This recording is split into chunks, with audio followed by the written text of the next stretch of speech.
Untamed is going to be untamed. It's going to be a little crazy. I want to talk to my people. I want to talk to my brothers and sisters. We can have grace and humility in how we interact with other people. Oh, hot dog, look at you. And nobody talked about what's really happening. And let's have conversations about what truth is.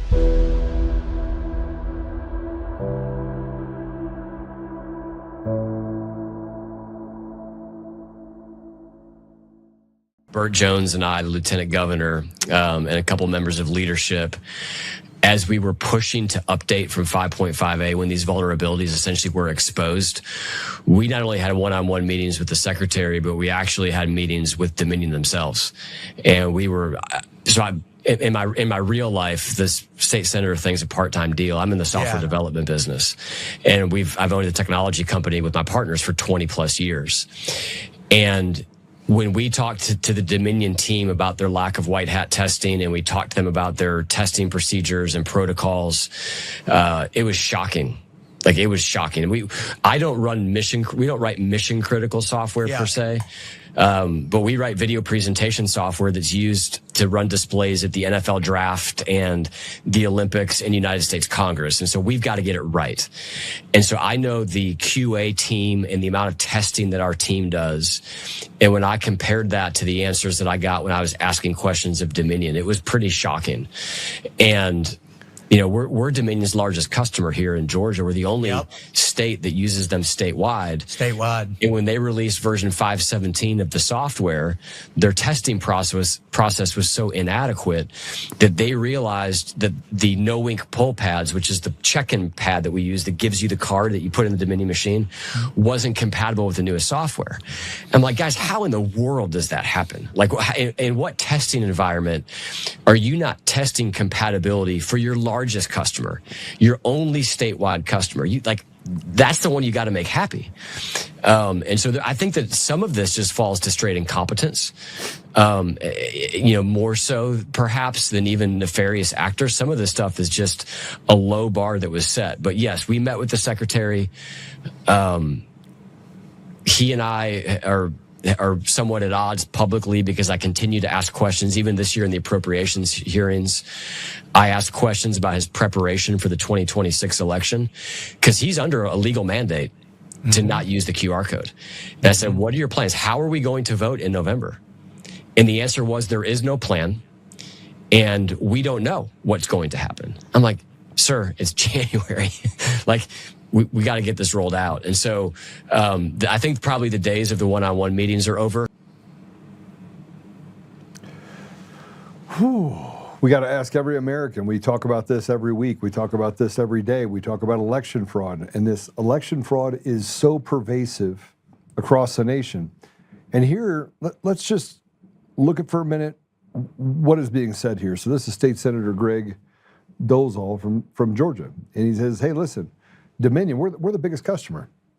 Now, what happened is Dominion handed this software over to a guy named Lendecker, who owned No Ink. So he's talking about No Ink, and they're the biggest customer, and there was no compatibility on the 5.5 and the 5.17 that they had for the No Ink poll pads and the Dominion system.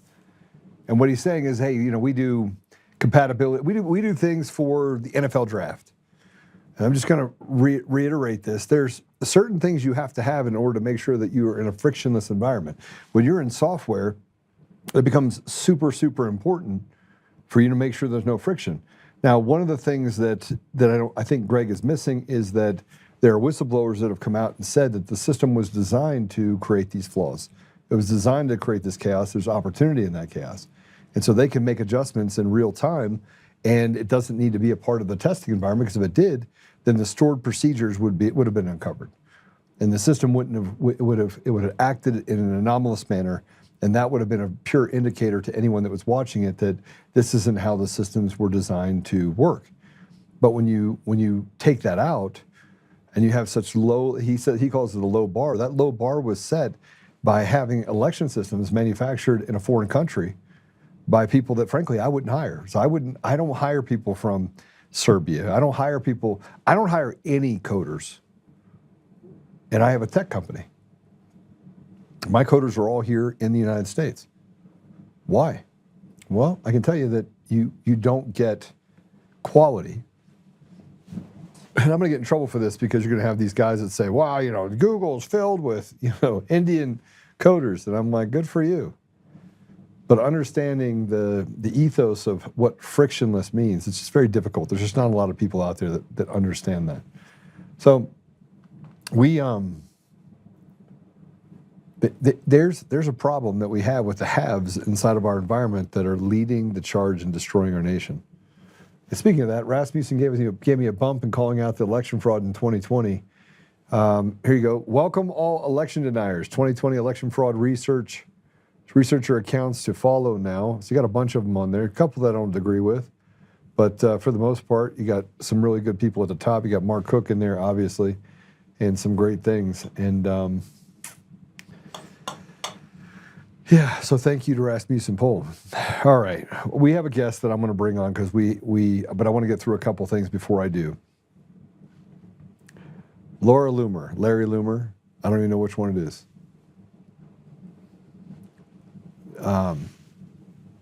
This is absurd.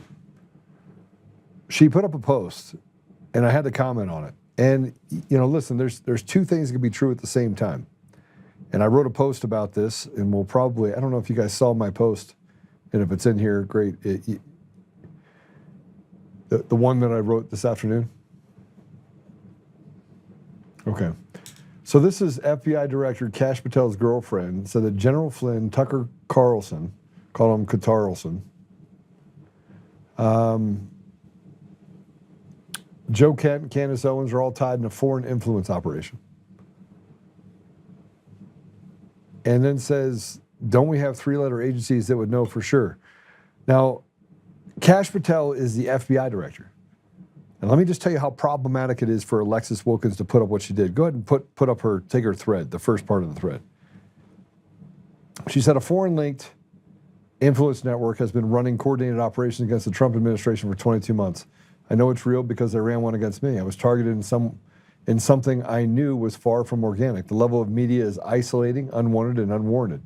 There was nobody to help, nobody to jump in and say, this is false op, and help me. Well, I don't believe in problems without solutions, so I've spent the last few months learning to build programs to utilize public available information to prove that this is way bigger than me. This is all about creating chaos in the Republican Party. It's all about organized efforts to lose Republicans the midterms and subvert President Trump's agenda.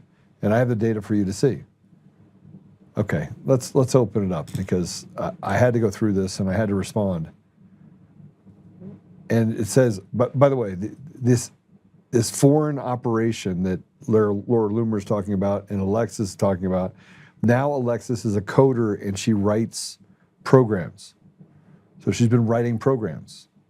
But she was a country music star. Oh, no, she was an actress. No, she was, okay, I can't keep up. She sued Kyle Seraphin for defamation and used a law firm directly tied to Kash Patel.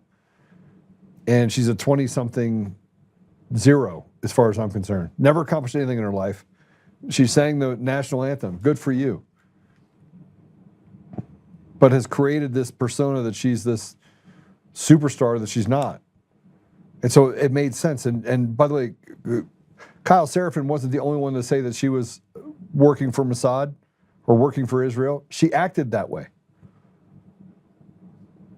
But it says here, in July 2025, was falsely labeled Mossad spy in a coordinated campaign designed to isolate an official of the U.S. government by using the person publicly nearest to him, me. Across the full operation, July's events and other dating back to 2024, 6 chapters, 22 months, and the data shows 3.1 million retweet engagements. 80% of all activity was pure amplification. 659 accounts retweeted the same post. Some retweeted 1 second apart. 15 pairs retweeted within 10 seconds of each other. When content spreads organically, timing is random. People check their feeds at different moments. She has no idea. She has absolutely no idea how it works. No idea. There is a thing called drift when it comes to when you post something. You post something and it could be up for 30 seconds and it would show 6 seconds, 10 seconds. She's saying that you have 1 second apart. You wouldn't know that. There's no way to measure that you would have 1 second apart. It's not even possible. But this is what happens when you get into this area of embellishment.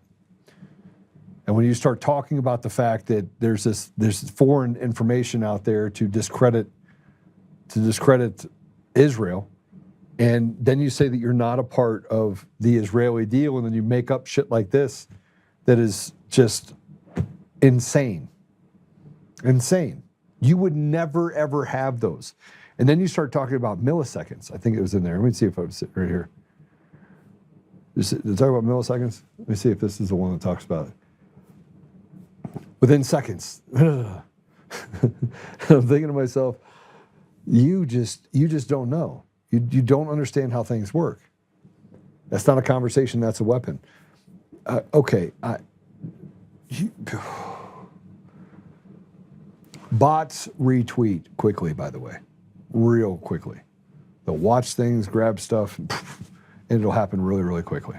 Really quickly. But take this down. So I had to respond. I had to respond because I don't have to agree. I don't have to agree with everything everyone says. But the fact that we've created this seething inside of our society, and we can't have adult, I do agree with some things that some people say. Even Nick Fuentes, who said, I want some adults in the room. We don't have adults in the room. We can't sit down and tactically look at what's happening in our communities and in our country and make a decision based on facts. Wouldn't it be nice if we could? But there's so much bullshit out there that you constantly are walking past the bullshit. It's coordinated. They went after Joe Kent. Bongino went out after Joe Kent. Bongino, I questioned him because he came out after influencers. And yeah, there's a lot of influencers that are on the take. They're broke dick dogs that live in 1-bedroom apartments acting like they're some, celebrity when they walk out in the real world. And frankly, they can't pay attention, let alone pay for a cab to get to where they're going. Put the post up that I said. I said, yeah, it's not true. Stop lying. I don't have to agree with everything these men and women say to know you have a stake in the ground that does not favor the American people. Let me get this straight. You have the FBI director girlfriend who sued an FBI whistleblower for defamation and saying that she most likely linked to Mossad, and then a known ally come out swinging using the woman who is not a country singer superstar, who has no real talent or ability, that came out of nowhere, that swears she is not tied to Israel, attacking all those that stood up for her, not bombing the shit out of innocent people, as being a part of a foreign influence campaign where you run to foreign influence campaign to slander anyone that speaks about innocent people dying. Got it.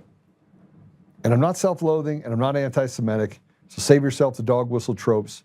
Here's the reality. You think the people are your slaves, and then how dare you speak up for the victims of Gaza, Iran, Lebanon, the list goes on. No one can have an opinion or speak if it's not bowing down to the power structures of Israel and the U.S. lapdogs, which, by the way, does not represent the Israeli people. More actually closely associated with the synagogue of Satan, who have captured the country and people of Israel than anything resembling good. But so much for America first. Let's shit on a group of people who simply want peace and humanity. And yet again, I don't agree with everything they all say, or even all of their stances on Israel. Yet what you're doing is shameful. It's not truth. It's propaganda. It's bullshit from a karaoke pretender and someone who used to not be a puppet. Tell me I'm wrong. I guess we're going to find out if I'm wrong. And let me just tell you something else. This is not a Democrat versus Republican versus Independent versus Green Party versus Libertarian. It is not. I'm telling you right now that the more I have conversations with people who call themselves Democrats, the more I am convinced. I'm convinced, 100% convinced, that our country is divided by shitbags like Loomer, who frankly thinks that somewhere along the line that she's the moral authority. I don't even know where she gets her experience from. I don't. You can say whatever you want about me. People on both sides don't like me. I don't care if you like me. Yeah, well, one thing you can say is that I've been uber successful my entire life. My entire life. Go ahead and play this. This is a Democrat. Name is John Alante McCauley. I'm with a grassroots organization called Flip Philly Red. We're here to offer you something different because you've been voting Democrat for the mayor's office for the past 70 years. I want this guy in on regards to bill number 250330, or what's part of the Safe Healthy Homes Act, I would like to ask Philadelphia, Are you tired of voting Democrat yet? This is what communism looks like. You work extremely hard to save your pennies, but buy some property and you can't dictate when you want to evict the tenant. Do you really own your property or not? But we know what Philly Democrat politicians love communism for, because they let Comrade Mayor Sherelle Parker raise the communist China flag in the birthplace of America. Tenants can already sue or simply move if it's a problem, but laws after laws scare away independent contractors and create more government-controlled housing. These laws breed entitlement, bad actors, not paying rent, waiting for court dates, squatting on somebody else's property just like Governor Josh Shapiro is doing right now to his neighbors. To the landlords of Philadelphia, when you raise the rents higher up front to cover eviction hassles, I'll understand it. How are you going to tell a small business owner what to do with their own property? How many bad tenants have we seen? Always playing loud music, fighting and harassing neighbors, running drugs out of properties, doing drugs in someone else's property. Are you a small business owner or a caretaker? Are there tenants or are they your children? If the Department of Licenses and Inspections isn't serving good acting tenants properly, then we don't need new laws. We need to restructure the Department of Licenses and Inspections. Over 45 million taxpayer dollars proposed for L&I in fiscal year 2026, and they can't return a phone call? Racist Democrat President LBJ said, I'm gonna have these niggas voting Democrat for the next 200 years. But you can change that in November. Stacey Garrity for governor. Excuse me. Thank you for your attention to this matter. Thank you. Excuse me. Please don't use that language in these chambers. Have a wonderful day. I can say what I want. Have a great day. Next. Dismissed. He got dismissed. Find that guy. I want that guy on. Matter of fact, I want to go to Philadelphia and I want to sit down with him and I want to build a coalition with him and I want to let's just shit on these Democrat leaders that are just communists, right? That are run by these radical left-wing wingnuts that say black people don't know how to use a computer. That's what you have. You have this communist little thing that wants to control the populace.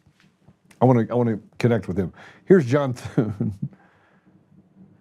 the traitor, John Thune, the betrayer of the people, John Thune, the Republican bagman for anyone other than the American people. And here's him talking about he's going to respect the parliamentarian and not overrule her on which parts of the Save America Act are eligible for a simple majority vote.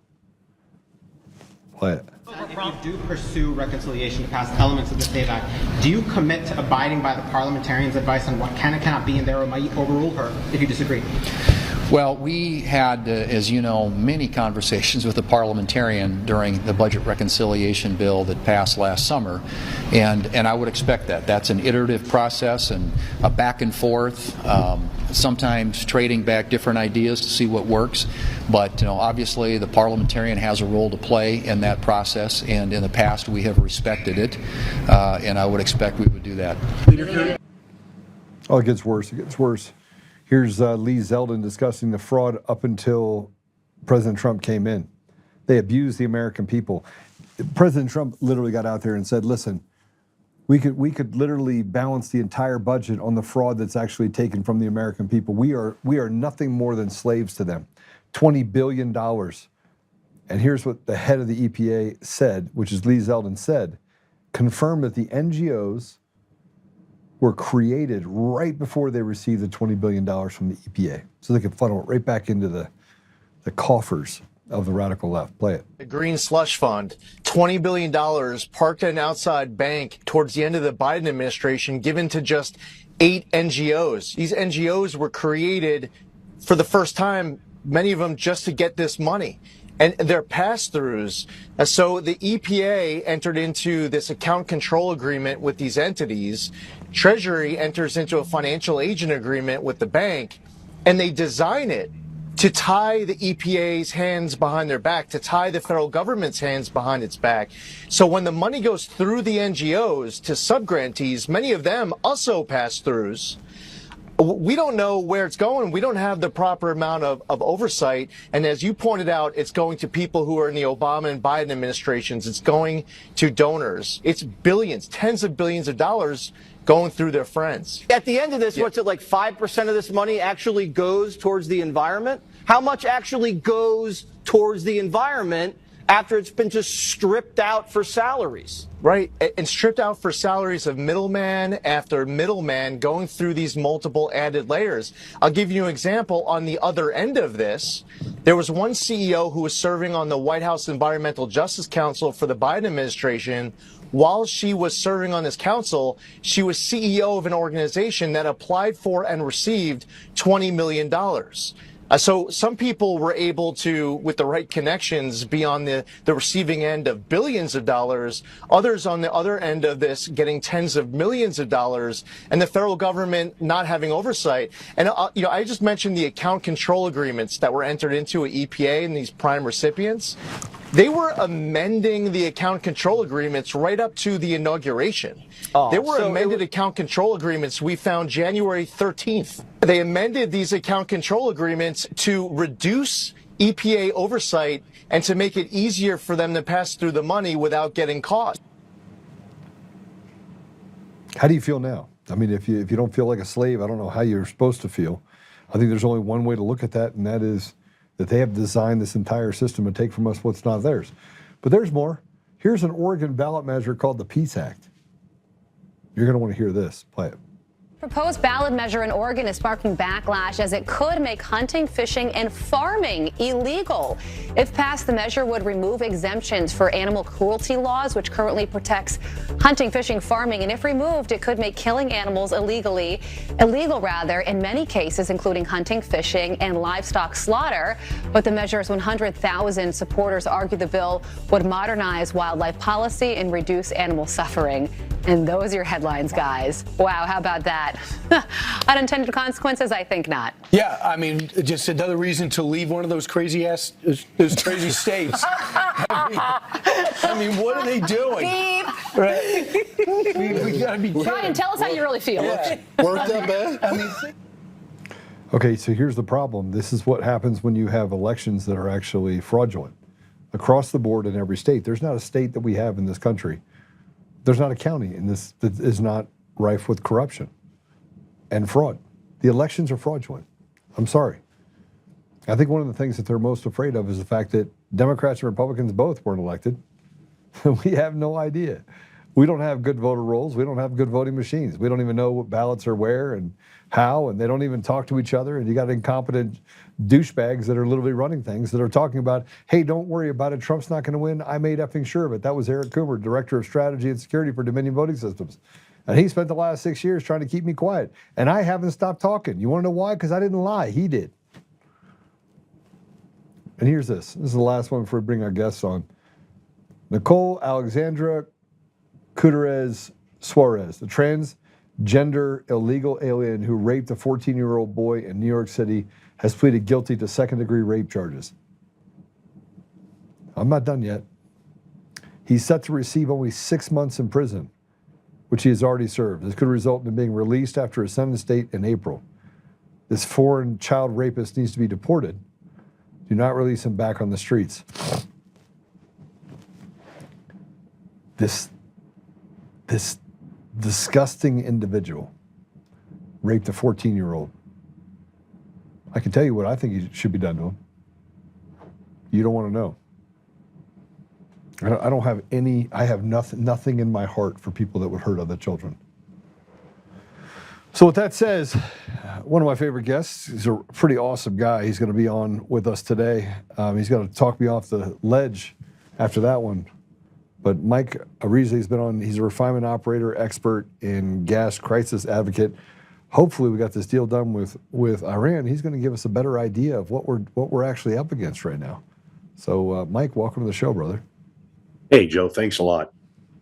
Bro, on that one individual, I'll help in case you miss. Unbelievable. I'd want to do it slowly. So just a shovel and just put the fingers out, and we'll just do it one by one, right? Yeah, wow. Yeah, California is the microcosm of voter fraud. You know, it just Yes. never gets any better, and nobody believes in it. Democrats, Republicans, they all say the same thing. They find it absolutely abhorrent that we even have to go through this kabuki theater. Yeah, you know, it's Chad Bianco, one of the gubernatorial candidates, the sheriff of Riverside County. I guess, they allegedly have found out that the state counted 51,000 more votes than the county sent to them. So now the county is hand counting the votes. But they're hand counting the votes, but you have a system that's fraudulent. Oh, yeah, we big only time. catch it on the ones we actually double check. And what about the ones with ranked choice voting? And I mean, you have the head of Smartmatic, who LA County uses with Dominion voting systems on the outskirts. Like Riverside uses Dominion, LA County uses Smartmatic. You have the head of Smartmatic that is under federal indictment for bribery and fraud. Dominion voting systems got sold to Lendecker, who owned No Inc., who was a complete, I mean, the amount of fraud that's connected to those two companies is unfathomable. They're doing a public good. They can't even get that done. We dig into it, which I don't know of any county that hasn't had a problem. And we're still talking about this, trying to pass the SAVE Act, with years people later. running around saying it's Jim Crow 2.0. These pieces of shit, and 82% of the country wants it. Pass the SAVE Act. Yeah. Yep.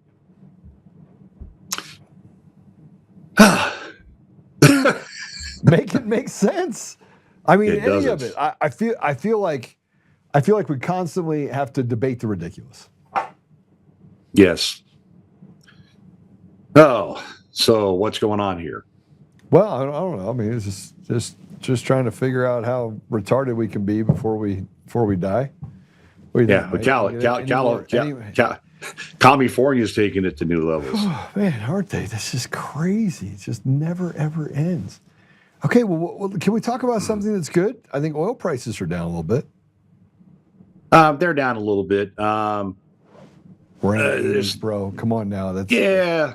Well, in the 80s, California had 41 refineries. Yeah. Back in the 80s, now we're down to 7, and now we got 3 corporations that have basically submitted letters to the state saying if you don't negotiate with us on these new cap and invest amendments they're voting on in May, they basically have threatened to shut down 6 of the remaining 7 refineries that we have in the state. Why are the people not lynching the? I'm not saying it's a good idea or anything, but you have Democrats, Republicans, everyone's pissed. Well, it's their ideology. It's like your Professor Miche was testifying last, I think, Wednesday or Thursday at the state about the excise tax and the cap and invest and a couple of different things. And it's like he said, he didn't get a single question from a Democrat there, not one. Nobody wanted to ask him a question. They're not interested. I honestly think between them and this governor, they really don't have any idea about the situation the state is in, and they definitely don't have any idea about what situation the state's going to be in. You get 3 major oil companies come together like this and send similar letters. That's historic. That hasn't happened before anywhere that I'm aware of, not in the United States. California, as soon as Valero went down, that was back on January, and the news media kept reporting, Valero's going down in April, and I'm telling them, no, they went down in January. And the prices started to go up in California, about 80 cents a gallon on gasoline, because once Valero went down, we reached that limit of being able to offload ships, full of fuel that's coming from Asia. And then they started bringing in some from the Bahamas via the Gulf Coast. That's part of the problem California is running into right now is a lot of these Asian countries are they're getting their oil through the Strait of Hormuz through the Persian Gulf. So, China actually started supplying us with fuel. And then China said, hey, no more exporting diesel or gasoline. Same thing with South Korea, Singapore, India. All those countries have been really hit hard because they, while for the most part, on crude oil, California is all right. The rest of the country's all right. Those countries have been hit hard, and this was another thing that we were concerned about, was us, some type of event in the world where California becomes more and more dependent on foreign imports. And that's exactly what's going on. Where California before the war was about $1.50 a gallon, give or take, higher than the rest of the country. Now it's like $2.50 a gallon, and diesel's just gone through the roof. Well, there was a sign on the side of the highway. I had to stop by and check it out. It said $7.99 a gallon for diesel. It turned out it was $4.99, which is still $5 a gallon. I mean, this is unbelievable. Well, yeah, a 20-gallon tank, you're $100 easy. But yeah, in California, the norm up here in the northern part of the Central Valley is around $6.50 for diesel. I've seen sevens.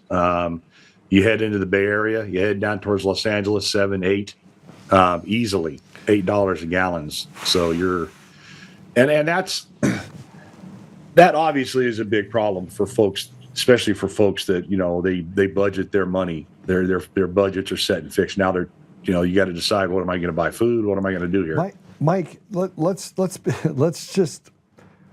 talk as Americans for a minute. Mm-hmm. The average American gets 56 cents on every dollar to the government. In California, it's even more than that. I think it's like 59 or 60%. So they're budgeting on 40% of what they make. They're literally in a sharecroppers, a slave state. Imagine if you handed back that 60% to the people that have those budgets, how much easier life would be for them. Oh yeah, so many people were already struggling before this hit, and it gets you get the typical thing here with, it's the Iranian war. Well, no and yes. The initial price increase, like I said, was because Valero went down, and we were concerned about that. When I mean the Professor Bichet and Assemblyman Ellis, we were concerned that once Valero went down, we're reaching our ability to offload fuels tankers. When you go out towards the Bay Area right now, San Francisco, you'll see 6, 7, 8 fuels tankers running their engines, running their smoke, sitting there waiting to offload. When Valero went down, we reached that precipice where the infrastructure was not designed to offload another 4.3 million gallons a day of gasoline and 1.3 or 4 million gallons of jet and diesel put together. That's what we lost when Valero went down. So we're there. Prices went up, and I kept telling a couple different news agencies, you guys need to quit reporting April. Valero said April, but they went down in January. And what's going to happen with this cap and invest? They're supposed to negotiate, or I should say vote on these amendments in May. And Marathon, Chevron, and PBF, the three major oil corporations that own 6 of the 7 refineries that are running, they basically told the state, we're not going to sit there and we're not going to take this. It's like PBF posted in their letter, their cap and invest payments in the next 5 years will go up 400%. So they're already losing money. They're going to pay a couple $100 million more. And then all these countries that pollute, that import fuel, are making fuel, and we import from them, they don't have to pay this money. They don't have to pay this money at all. So I honestly, the way the state has behaved historically in the last 15, 20 years, but especially since Newsom come in, I think they're going to double down, and they're going to vote on those amendments. And then around June 1st, they're going to get 3 letters from 3 corporations. And then California's in big time trouble like no state has ever seen in history. How do we get ahead of it? I mean, actually, I don't want to talk about that yet. Because I know we talked about getting ahead of it before, but let's talk about not getting ahead of it. Well, not getting ahead of it. You look at things like the Chevron CEO Andy Waltz had made comments back in September when Governor Newsom signed into law about the refinery storing extra fuel, about building extra storage, which had tens, hundreds of millions of dollars or more cost, causing them to hemorrhage even more. That's when Phillips 66 said, we're done, down in Wilmington. 4 days after that was signed into law, they gave notice. Valero shortly thereafter. But before, when that happened, Andy Waltz flat out, said, hey, we're not sure what we're going to do. We're looking at all this. We may leave, we may not. Okay, I'm not saying we're going to, but the way California works, it is terrible for business. We can't keep throwing away money like we are. We are a company beholden to our shareholders, and he basically told them the state needs to change the way they do things. It needs to change so it's more business friendly. So not only did it not change, they doubled down. They came up with these new addendums for cap and invest. It used to be cap and trade. Kind of reminds me of global warming, global cooling, climate change. And now it's cap and invest now, where the importers don't have to pay this, but the refiners in the state do. And he had made a comment that the Richmond refinery supplies San Francisco with 60% of their jet fuel. PBF, in their letter to the state, cited that they supply 40% of the jet fuel to SFO. That's 100%. So you're going to SFO, Oakland, San Jose, Sacramento, LAX, Orange County, all those airports, is because all three of those corporations own a refinery up north and a refinery down south. So those go down. The state's going to have very little jet fuel. Diesel's going to drop off somewhere between 6 and 8 million gallons a day of production. And then what you're going to run into there, Joe, is food. Cities have 3 or 4 days of food supply, maybe 5 on hand. Well, the logistics are real simple. You don't have diesel, you don't get transportation. And they ignored this. They don't care. This has been spoken about. This has been presented. You're going to put us in a situation where not only is the military compromised, which it is already, Californians, there's going to be civil unrest like no state's ever seen because people aren't going to have food. Well, so do you do food storage? Yeah. So I do food storage in a really kind of awesome way.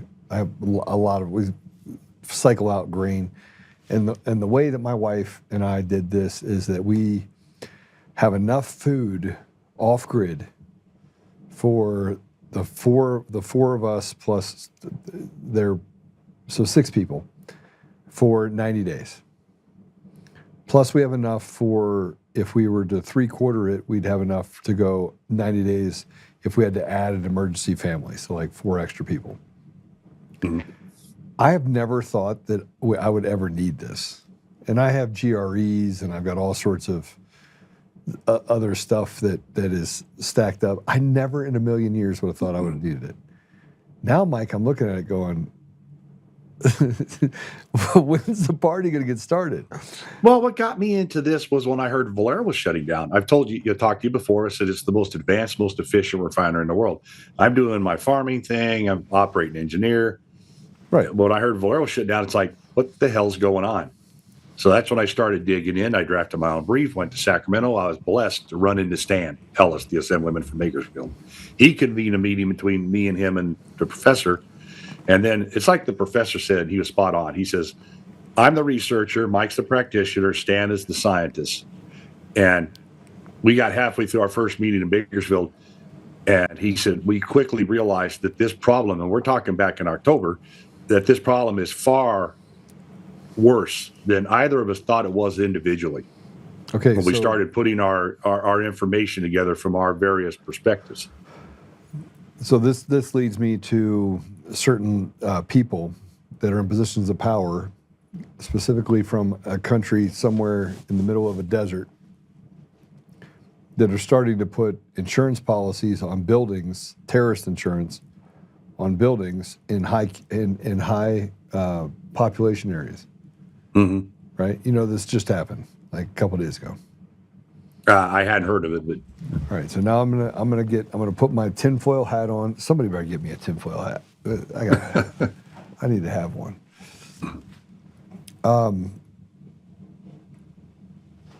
World Economic Forum, August 2019. It was stated, Yuval Noah Harari and Klaus Schwab. They had a panel, and they said that they need to reduce the amount of people in the world, and that it'll happen by 2030. I don't know if the 2030 came in a subsequent meeting or a clarification. To reduce the population by 95%. That's a lot. Huh? That's billions. That leaves That's about billions. 430 million people in the world. Yeah. Kill off 7.5 billion people, 8 billion people. Wow. That was, I mean, remember, everything that they've actually talked about has come true. They've found a way to put all this stuff in place, and they've signaled it. I mean, there's nothing that we haven't experienced over the last 10 years that hasn't been signaled. So civil unrest would kill off 50, 60. It would take 30 days and 50% of the population in highly populated areas would die. Yeah, and it would start, it would be, unfortunately, in California, untold numbers of people. I mean, people don't have food. They don't have food. And the cities are packed and populated. I mean, I don't have to describe that. It's pretty straightforward. And the thing is, it spreads to Reno, spreads to Vegas. It's basically the whole West Coast.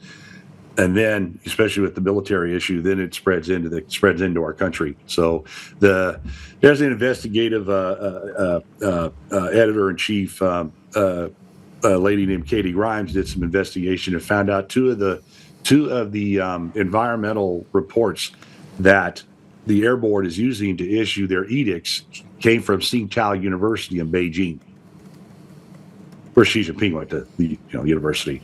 So they're issuing these a lot of these edicts they're putting on the refineries and the state based on reports from the most polluting country in the world. So yeah, there's a whole method there. What the hell's going on? And if they do that, if this happens, and I think they're, excuse me, I think they're unless things turn drastically, I think they're going to leave. I think they're shut down. Valero took a $1.1 billion loss. It said, we're out of here. We're done. I don't see these refineries staying. And then, yeah, we will be in that exact predicament where there's going to be civil unrest that, there's not enough National Guard to handle it. Plus, they won't have fuel. Well, I mean, this leads to how do you deal with that type of mass extermination? I don't know.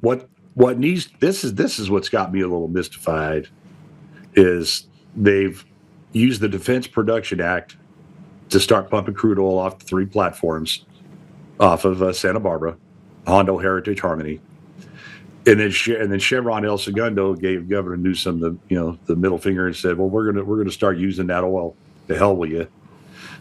But the thing is it leaves me with 2 or 3 questions. It's okay. Why didn't you do this a year ago? The Defense Production Act has always been there. The Supremacy Clause is there. Why didn't you do this a year ago? Or why didn't you do this in Trump's first term? Why didn't you take care of that? Why are you doing it now at a time where we need the Defense Production Act to bring in the refineries, to keep the refineries, to get Valero restaffed and restarted, and to keep these 6 from shutting down? And now you got 3 letters from 3 major corporations with, I think it's 1.24 million barrels a day of crude oil processing that's going to go away. So this is a perfect, exact reason for the Defense Production Act. Why has that not been imposed on the state? You can't, once these refineries go down, it's really hard to start them back up. You don't have the qualified personnel. And a refinery mothball is in a totally different state than a refinery that's shut down for maintenance just to be started back up again. And now you have it's expensive, and it takes time. And now you got 3 letters from the 3 major corporations. It's like, excuse me, what the hell does it take? This has never been done before. So what are what can policymakers do? I mean, we can't even get the SAVE Act passed. 82% of the public wants the SAVE Act. They want it to pass, and we can't get that passed. I mean, what are the policymakers going to be able to do in order to protect our energy independence? Well, they have to basically come in and impose EPA standards. Basically, the Supremacy Clause, the Defense Production Act impose EPA standards in California. Tell CARB, you're done. Matter of fact, put a lot of them under investigation, especially for using Chinese reports. And then the California Energy Commission, you're done. You no longer have influence on the refineries. Then they have to look at, talk to like Valero, say, hey, what do we need to do? How can we help? Because that gives the president, that gives the Secretary of Energy the authority to make some moves, including financing or, like say Valero's wrote off so much of their refinery. It's like, okay, well, we'll give you 20 years to pay it back.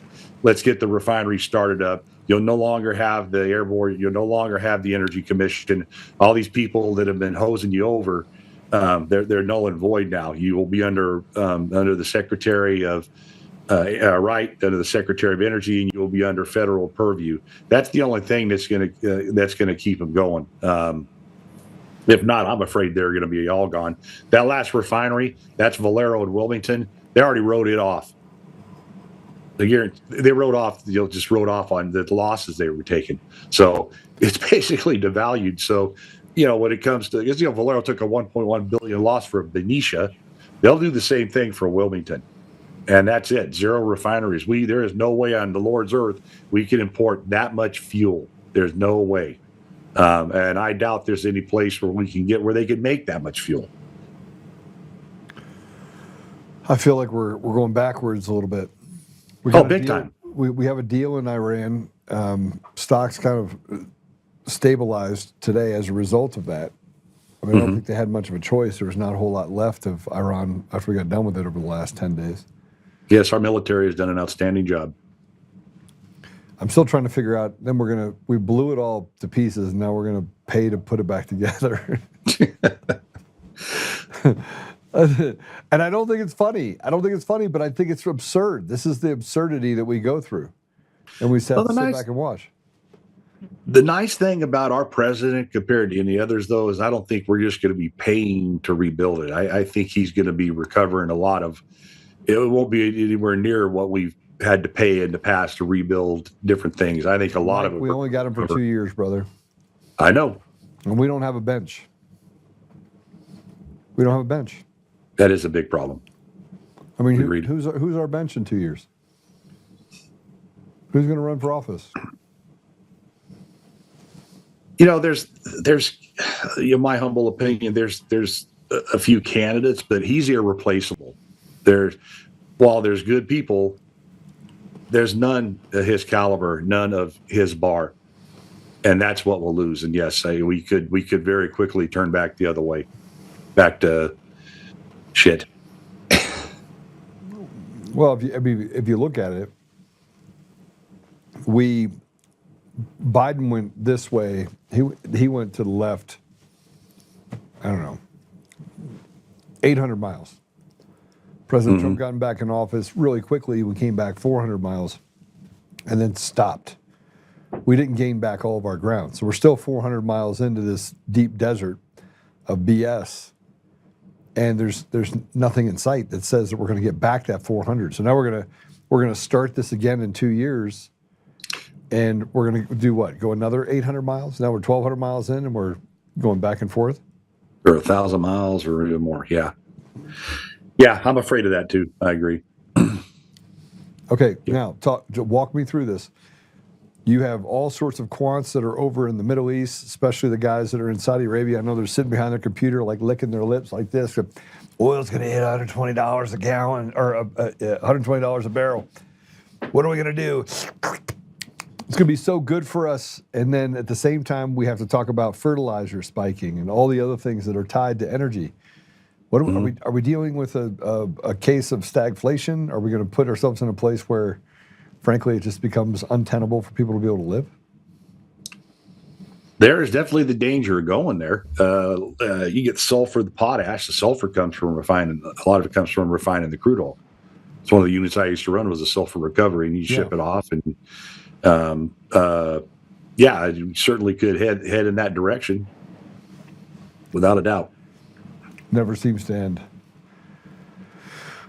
So you keep warning us about our dependence on foreign energy. Are we too far gone? I mean, we said this before, but are we? California is. The rest of the country. It's like I did an interview one time, and a guy was talking about the ethanol, and he said, "Well, some of these Democrats say that, well, other states have the same ethanol, standards as we want to go to, and they're already there. And it's like you're comparing apples to oranges. The rest of the country doesn't have a refinery problem. The rest of the country doesn't have a crude oil problem. In Broken Arrow, where my folks live, $1.90 a gallon is where it was, and it's gone up, but it hasn't gone up like California. California's gone up on steroids. $3.50 a gallon? In the rest of the country, California, it's I don't see anything even $4.99 a gallon anymore. It's in the fives. The cheaper ones, the cheaper stations up here, like in Chico, are $5.39, $5.49 a gallon. Some depends on Chevron, different ones. They're up to $6.99 a gallon, and the diesel's $1 or $2. Even the margin on diesel's gone up even more than what it was. So thank you, California, for converting those 2 refineries in the Bay Area to renewable diesel. It hasn't done us a damn bit of good from an economic standpoint. So, it's really bad. It's just California is the Achilles heel, and I look, and Joe, it's our country and California built itself up over the decades. The shining star on the hill, our country, and then California was its own shining star of the country. It built itself like its own country. It's why it has such a big economy. Energy was its biggest factor. Our ability to pump our own crude oil out of the state, the 5th largest reserves, our ability to refine our own fuels, our own products, everything we needed, our ability to generate our own electricity back when we had oil-fired power plants and some nuclear power plants to shut down. So California, there's reasons why those are the big reasons why it got up to the economic status that it was because of our own energy independence, our own ability to make our own energy. That's why they never built pipelines coming into California. They don't exist because California was always able to take care of itself, was always able to provide for its own needs. Now it's gone off the cliff, totally off the cliff. We're importing more fuel than we're needing more fuel than we can possibly get into the state because the infrastructure was never built to do that. And then, this conflict just shows the vulnerability, the level of vulnerability that California has. But because, again, the prices in California have excelled a hell of a lot more than they have in the rest of the country. Well, I tell you what, if we don't get something done very quickly, we are in a world of hurt. So I pray. That's why. Oh, me too, brother. Me too. And that's why I'm glad they did the DPA on the oil platforms, but why they not doing it on the refineries, especially with those 3 letters from those 3 corporations? It's like that is the death blow to California. That's the death blow to our military. Where the hell are they going to get the fuel? Mike, if we just stop this, Americans collecting taxes and paying taxes, what do you think would happen? You think that the people would? You think it would change the paradigm? I'm seriously considering writing a letter to the federal government and the state government telling them that I will no longer collect taxes as a tax bib for them, that I'm not required to. Oh yeah, if you don't get, they don't send somebody to throw you in jail and push charges on you. Yeah. You're taking their money. Yeah, but I'm not taking it. I'm just thinking I'm shifting the burden, saying that people can pay their own taxes in. I mean, I just feel like we are participating in the grift against the American people. We've been enslaved for so long. Oh, absolutely. Right? And I play by their rules. I keep playing by their rules. Give up to Caesar what is Caesar's, but now Caesar's taking everything off the bone and treating us as if we're just an inconvenience. We're a cog in the wheel. Yeah. A burden, yeah. I don't know, Mike. I don't know. Well, thanks for coming on again. I appreciate you having me on. I think we get this whole thing wrapped up in Iran. Maybe we'll build a new Disneyland over there, give a bunch of money. No? Okay, well. Anything's possible. Anything's possible. They just tie all the hijabs together and we'll just do a little swing. I appreciate you having me, Joe. We're doing a little town hall at Chico State. Actually, some of the students were interested in what's going on. So April 2nd, we're going to be doing a town hall. I'm looking forward to that. The professor and the assemblymen are going to be there. And some minds, they want to learn. They still want to learn and understand what the hell is going on. If we could include young people in the conversation, make them stakeholders, like Yes. we used to do that. We used to bring them up through it and make them excited about it, give them opportunities. And, now you just got a bunch of freaking old people on oxygen that are part of these political conversations. I mean, look who's on TV. You got a brain dead AOC on one side, and you got John Thune over here being the captive betrayer. The 65-year-old dude. I mean, it just doesn't make any sense. Yeah, it's. I mean, I know the left is retarded, but they at least let young people play. I mean, they're retarded young people. But imagine if we actually brought young people into the conversation on the Republican side. Yes. I mean, yeah, it's like young a bingo people. hall now. Jeez. Yeah, no doubt. All right, Mike, thanks for joining me, brother. I appreciate you very much. All right, God bless you, brother. You too. All right, so we got this next this next block. We're gonna go to a quick commercial break. When we come back, we'll be joined by Scott Milheiser and Tim Ramthun.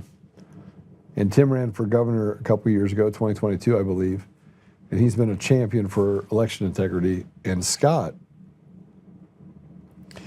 going to talk to us about what just happened to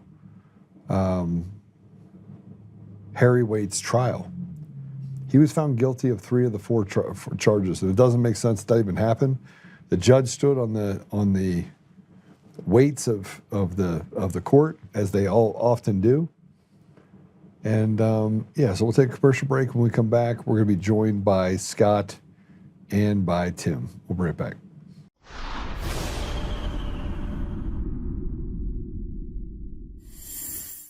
Hi, I'm Joe, Supreme Leader of DCF Guns. What is DCF Guns, you ask? We're the best damn gun store and range in the universe. Do we have guns? We have all the guns. We got small guns. We got big guns. We even have beastly guns. We offer all types of training, and we have 5 ranges across our 3 locations. I'm a good shot. And of course, we have all types of ammo. We even have flamethrowers. Woo! We offer incredible membership opportunities, and members save even more on guns, ammo, and accessories. Come join the DCF family today, where we keep the range hot and the deals hotter.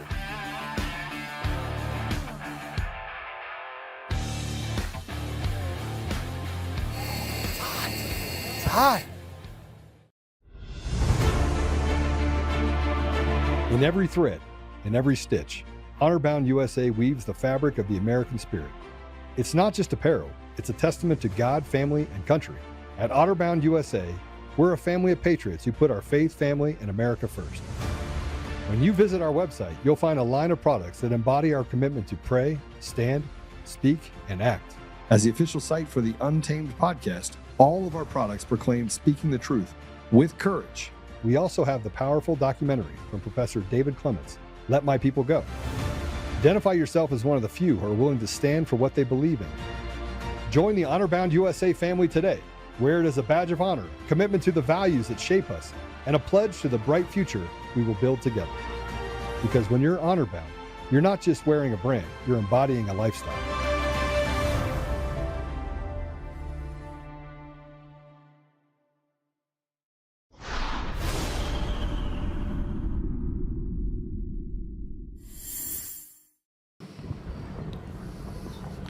Well, good afternoon. It is about 3 o'clock, I think, on Monday afternoon. I'm outside the Law Enforcement Center in Racine, Wisconsin, where I had traveled to attend a public hearing of Harry Waite.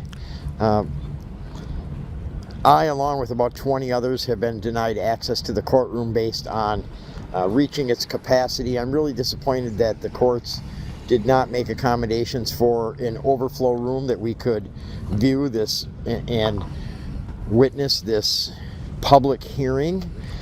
It's disappointing to me. Many of us have traveled great distances, and several people have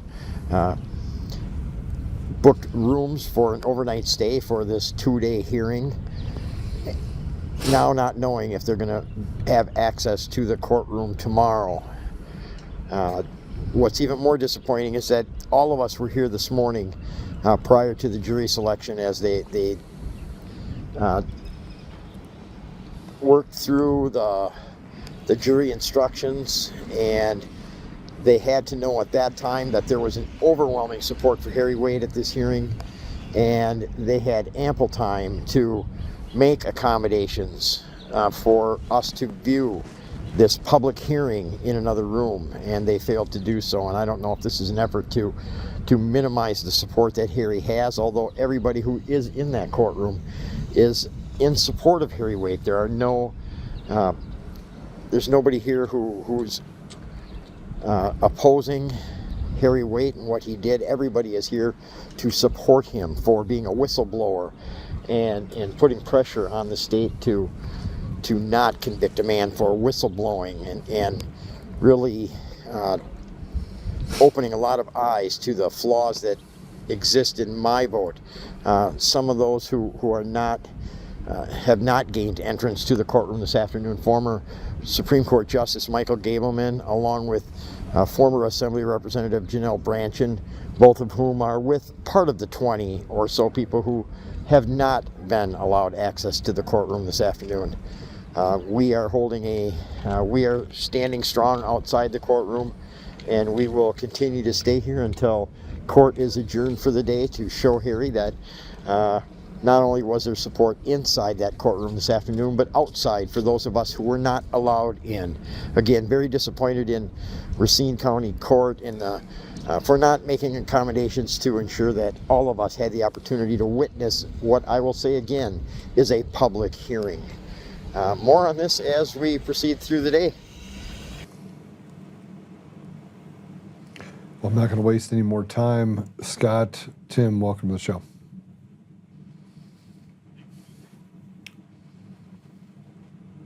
So let's go through the outcome. For those of you that don't know, Harry had uncovered a flaw, a massive flaw, in the election system in Wisconsin. Now, we've already seen that these election systems, we saw what happened in California and Nevada, they're all tied to a system that is designed to defraud the American voter out of their voice. And the sheriff didn't want to press charges, but the apparatus inside of Wisconsin did. And they wanted to create another Tina Peters. How dare you question what's happening to the public? Sit down, shut up, slave. Isn't that in essence what happened? While he's figuring this out, I got to tell you, this guy right here, this Scott Milheiser guy, this is an incredible gentleman. You talk about ever-ready battery bunny moments. Him and his wife, Jenny, are going all the time, everywhere in the state, to be at locations to help patriots celebrate anything. If it's candidacy for seats, if it's an event about politics and our constitutional republic, these two people go everywhere all the time, and they impress the heck out of me with their loyalty and their devotion and their conviction, and they're just 100% on fire, and they're contagious with their passion. Scott loves to take video. Sometimes he's humorous. Sometimes he writes articles like he did this morning about reflecting back on yesterday's disappointment about some more people should have been there. We should have had thousands there. Guys, we didn't have, hold on a second, we didn't have volume on Scott and them for the first time that he was talking, right? All right. Okay, so, but everything that Tim said previously, we didn't get the response. Nobody heard. Didn't hear me either? Oh. No, but nobody could hear Tim even when he was talking. Yeah, okay. Okay, go ahead. Sorry. Scott, let me be quiet for a moment. Let you run point. Thank you for allowing me to be here with you today. Please, you go first. Oh my gosh. All right, leave, Scott, go out and come back in. How about that? Try that. Go out and come back in. Okay. All right, Tim, let's reminisce here for a minute. Man, it's been a tough 6 years, huh? Worth it. challenging. Well, definitely worth it. But to that point, one of the great sadnesses I have is the way they talk about the revelation of election integrity related matters now, like it's a brand new thing. Yeah. It's for me, it's dated all of 5 years, if not 6. And it annoys me because they act like it's something big and new, and everybody's like, ooh, well, where were you for the last 5 years, right? So that's what bothers me a lot. I would also tell you that the obstruction to block any sort of action to help address resolution to an election-related matter. You got ballots, chain of custody, machines, voter lists, the mail-in process, you name it, right? They don't do anything to fix anything. So they just kick cans down the road and deflect and say everything's fine when actually it's not. So we're rolling into a November general election in this state, and it's going to be a rerun from the last 4 or 6 that we've had where things didn't go well, especially for the GOP. Yeah, but it doesn't have to be this way. No, sir. We could fix it very quickly. But you have to get off this Israel first stance and get back to the America first ethos and start having conversations with Democrats and independents and Republicans about what they need. I can tell you what they don't need. They don't need anything that we're doing right now. We have a war going on in our country right now. And outside of our country, those are deflections to me. We've got to focus on what's inside and work our way out to get our own house clean. And so, yeah, there's major dated issues all over. And it's not just election integrity, but I'll tell you the lack of integrity in our elections has allowed seats to be bought and paid, and they're filled with puppets, individuals who are not qualified to be there, but they are there by virtue of the default of being. Well, they keep saying that you have to be able to raise money, and that the coffers are full, and you have $8 million and $12 million and $20 million, and I'm thinking to myself, so the nonprofit grift and the laundering of money is alive and well, and it is being used. Taxpayer money is being used in order to fund into this idea that they can steal elections, and nobody has an appetite for anyone like Gavin Newsom. No one has an appetite for Jared Polis, for Voss, for any of these people. They're not liked at all. And they don't care. They don't have to care because the elections are shit. They keep doing what they're doing because they don't care. And the sad part is they lack the vision to realize the damage they're causing for not only the short-term future of our state and our nation, but the long-term effect. They don't have the vision to comprehend it. No question. And it's gotten almost untenable. Is Scott back?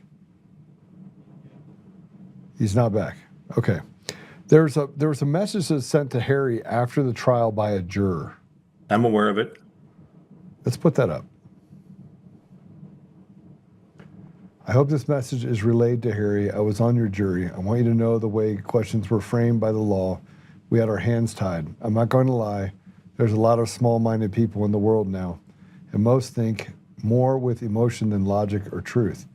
I personally want to thank you for what you did and consider you a true patriot. After what happened today, I've essentially given up on humanity, and I am saddened all of the work our founding fathers did for us is now in vain.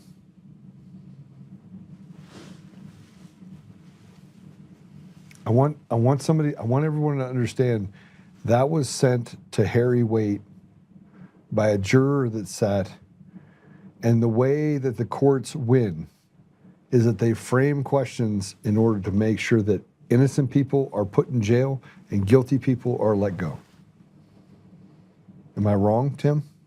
No, you're absolutely correct. And what's so extraordinary about that is the mentality of orchestration and scripting isn't just in the courts, it's like everywhere. So people are treated as animals, as sheeple, to do as they're instructed through the forces outside their respective situation and environments. Yeah. And in the judicial, we observed the jury questions and the process, but I didn't realize how much it was manipulating the ability for the jurors to ask questions to actually make a decision on truth. And the truth of the issue is Harry Waite did what he did to flesh out a problem with an application that affected all the voters in this state. And what they did is they embraced the letter and rule of law, the specifics around the law, and there's ambiguity in that, especially when you talk about the act versus the purpose of the act. And that was the defining moment. If they would have understood what the effects of a fraudulent application in elections was and why Harry wanted to reveal it, they would have definitely acquitted him on all 4 counts. But they weren't allowed to go there because the purpose element wasn't what the rule of law stated, and they were handcuffed into, and he admitted it too many times, which in a way kind of bothered me a little bit. It's like, Harry, you're dumping gas on the fire here. You're helping them feel okay about convicting you because you're telling us all that you knew it was illegal and you did it anyway. He had to focus more time and effort to talk at the purpose part, and I don't think that got enough traction in the hearings. They're not allowed to argue jury nullification, so you're not allowed to argue that by itself, right? Correct. And an unjust law is no law at all. And he was found guilty of influencing what was he had 2 counts. 1 count he was not found guilty of. Okay. 3 of the 4. There were 4 counts total, 2 for each of the insecure bullies. So Voss had a count for him for identity theft, and then the election fraud. Hold on. Patrick, can you do me a favor and get a hold of Scott so you can get him back on the link, please? Yeah. Okay, thank you. Appreciate it. The link keeps kicking me out, is what he said. Oh, Patrick's on it, so you can see it. Never mind. Okay, so I want to go back and I want to read this one more time because I'm not sure that everyone understands. I did not preface this well because somebody just asked, well, we don't know who wrote that. This was a message that was sent by a juror that sat on the trial for Harry Waite, who wrote this after getting off the jury. Let's put it back up one more time. I'm going to read it one more time. I hope this message is relayed to Harry. I was on your jury, and I want you to know the way the questions were framed by the law. We had our hands tied. I'm not going to lie. There's a lot of small-minded people in the world now, and most think more with emotion than logic or truth. I personally want to thank you for what you did and consider you a true patriot. After what happened today, I'm essentially given up on humanity, and I'm saddened all of the work our founding fathers did for us is now in vain.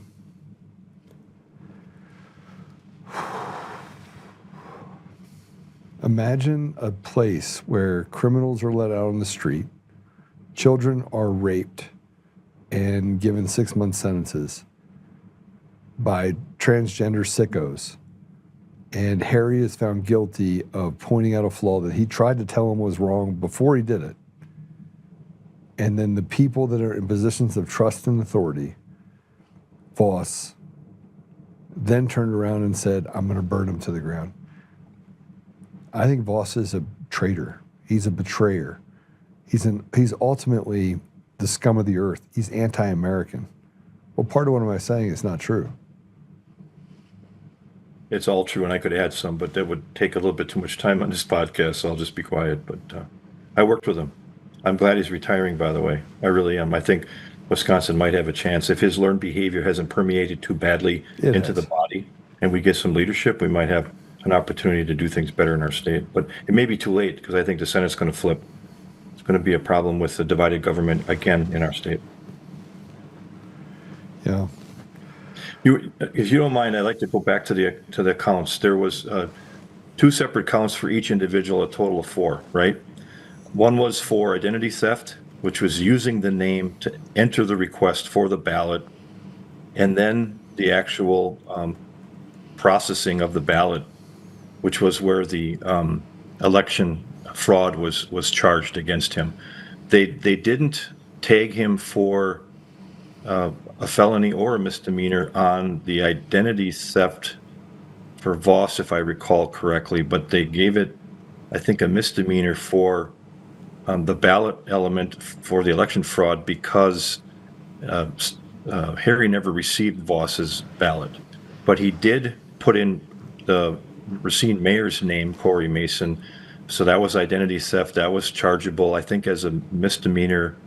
Perhaps it was a felony. And then the other one was for the election fraud. That one was either a felony or misdemeanor. But collectively, it was 2 misdemeanors and 1 felony and 1 acquittal from the 4 counts. So yeah, Harry's going to be, if things process through, I think an appeal is going to happen, by the way. I'll spin around here with some thought. I think they're going to have an appeal, and I suggested already this morning that they not only take that message from that juror, but all of the jurors. I would find out who all of them are, and have conversation with all of them, because all of them could become witnesses. They don't have to. They don't have to have conversations. But the jurors that would have a conversation, I agree. But you have someone that fundamentally was on a jury and said, I've lost hope in humanity. That's how fundamentally broken our system is. Our system is so fundamentally broken that jurors literally look at what's happening in society and they've given up all hope. I mean, what does that tell you about where we are as a country? And we're allowing these criminals, we're allowing people to basically run roughshod over us, Tim. And I got to tell you, I don't want to live in a country this way. And more I have conversations with people on the other side, and everyone says, Joe, oh, we can't get violent. But you can apply force. We can force these pieces of shit out of their office, can't we? Recall, probably the only form. Man, this whole idea that we have to sit in line and beg them for our own rights, it's not real, Tim. It's not real. We're like an elephant with a string tied to our ankle, tied to a fence that's not even in the ground. I say this over and over and over again. People are just slaves. We're slaves, and we got to just take it. I'm not taking it. Why should we take it?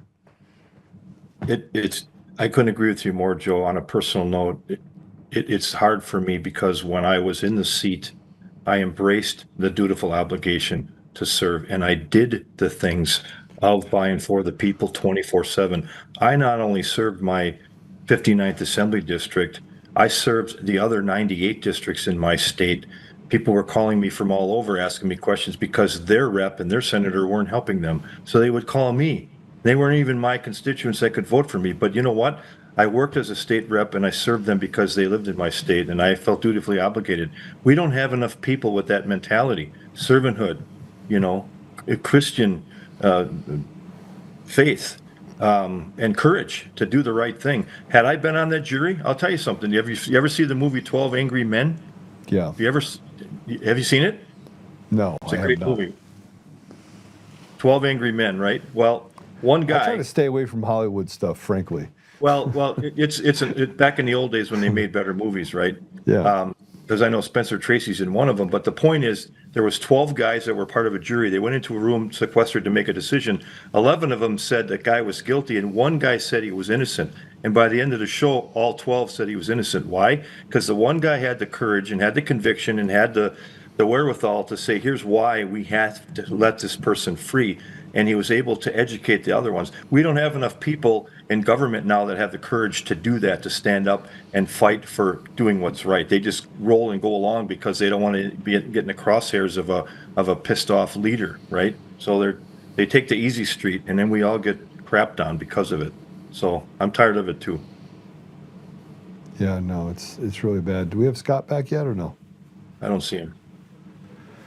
Okay, well, I'm going to have Harry on too. Hopefully, he goes into, because he's going to fight like hell through this whole thing. Tim, how do we? What do you think the outcome is? They're going to sentence him, or are they going to? The sentencing happen next, or are they going to file an appeal first? And if Scott can talk, I'd like to give the. Oh, he just dropped off. Oh, there he is. Scott, can you hear us? I can hear you now. Can you hear me? Yes. Get on. Put it back on. All right. I'm going to be quiet. Scott, go ahead, Joe. Ask the question. Let him talk. So what's the next step? What's the next step, Scott? Well, I do believe I spoke to Harry this morning. There will be an appeal. I don't know how quickly that will be expedited, Joe. And short of that, I don't know what's next. And I missed much of what's been said already because of my technical difficulties on my end. but there will be an appeal. So we just read, you weren't on when we read this, but we read the note that came from one of the jurors that said, I've lost hope, and this is, the way that they worded the question, they tied us into a box. It's unfortunate, but, that we have a juror thinking that way. But I think that, that's kind of the attitude of so many people that I encounter, not just in that jury, but like all over, the lost hope. And how do we fix it? And this was one of the steps to fixing it. And the system failed again.